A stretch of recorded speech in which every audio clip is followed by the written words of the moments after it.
22 million black victims of Americanism are waking up, and they're gaining a new political consciousness, becoming politically mature. And as they develop this political maturity, they're able to see the recent trends in these political elections. They see that the whites are so evenly divided that every time they vote, the race is so close they have to go back and count the votes all over again. And which means that any block, any minority that has a block of votes that stick together is in a strategic position. Either way you go, that's who gets it. You're in a position to determine who go to the White House and who stay in the doghouse. You're the one who has that power. You can keep Johnson in Washington, D.C., or you can send him back to his Texas cotton patch.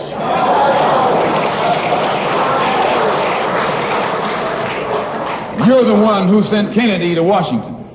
You're the one who put the present Democratic administration in Washington, D.C. The whites were evenly divided. It was the fact that you threw 80% of your votes behind the Democrats that put the Democrats in the White House. When you see this, you can see that the Negro vote is the key factor.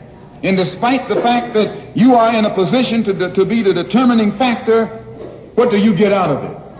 The Democrats have been in Washington, D.C. only because of the Negro vote. They've been down there 4 years. And all other legislation they wanted to bring up, they've brought it up and gotten it out of the way, and now they bring up you. And now they bring up you. You put them first and they put you last. Because you're a chump.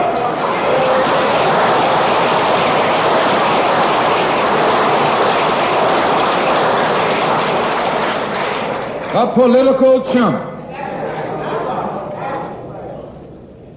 In Washington, D.C., in the House of Representatives, there are 257 who are Democrats. Only 177 are Republicans.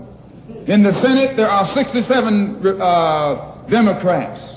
Only 33 are Republicans. The party that you backed controls 2/3 of the House of Representatives and the Senate, and still they can't keep their promise to you because you're a chump.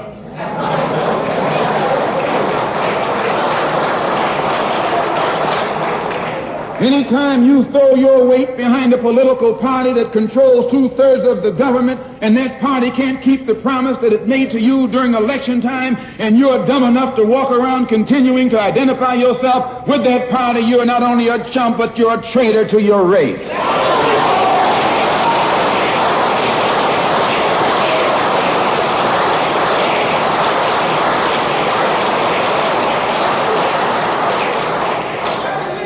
And what kind of alibi do they come up with? They try and pass the buck to the Dixiecrats. Now, back during the days when you were blind, deaf, and dumb, ignorant, politically immature, naturally you went along with that. But today, as your eyes come open and you develop political maturity, you're able to see and think for yourself. And you can see that a Dixiecrat is nothing but a Democrat in disguise. You look at the structure of the government that controls this country. It's controlled by 16 senatorial committees and 20 congressional committees. Of the 16 senatorial committees that run the government, 10 of them are in the hands of Southern segregationists. Of the 20 congressional committees that run the government, 12 of them are in the hands of Southern segregationists. And they're going to tell you and me that the South lost the war.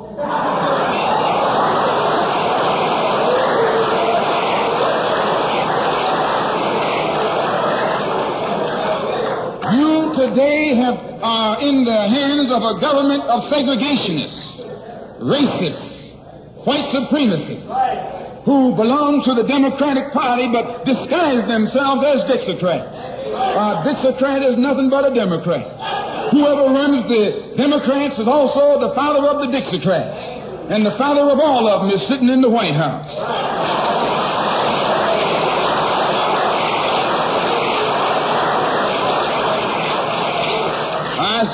I say it again. You got a president who's nothing but a Southern segregationist.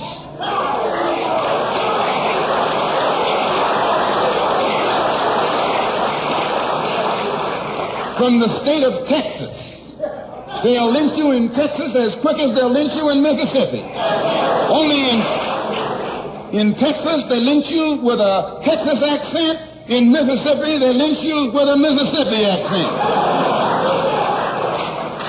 And the first thing the cracker does when he comes in power, he takes all the Negro leaders and invites them for coffee to show that he's all right. And those Uncle Toms can't pass up the coffee.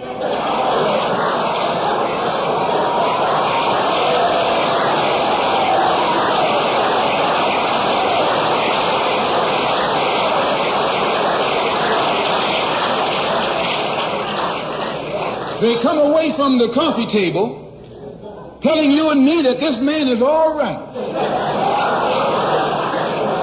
because he's from the South. And since he's from the South, he can deal with the South. And look at the logic that they're using. What about Eastland? He's from the South. Make him the president. If Johnson is a good man because he's from Texas, and being from Texas will enable him to deal with the South, Eastland can deal with the South better than Johnson. No,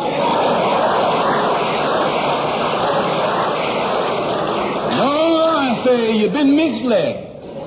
You've been had. You've been took.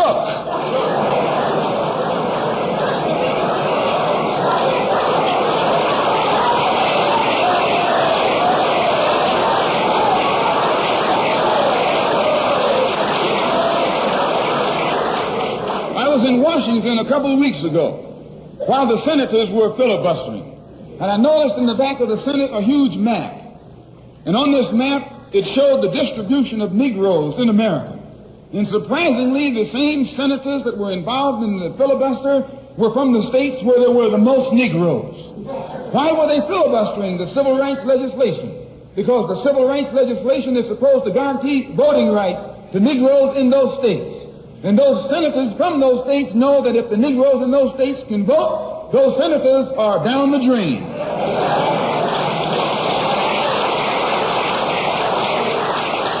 The representatives of those states go down the drain.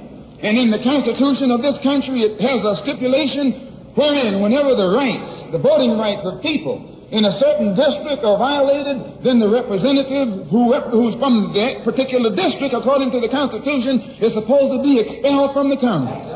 Now, if this particular aspect of the Constitution was enforced, why, you wouldn't have a cracker in Washington, D.C.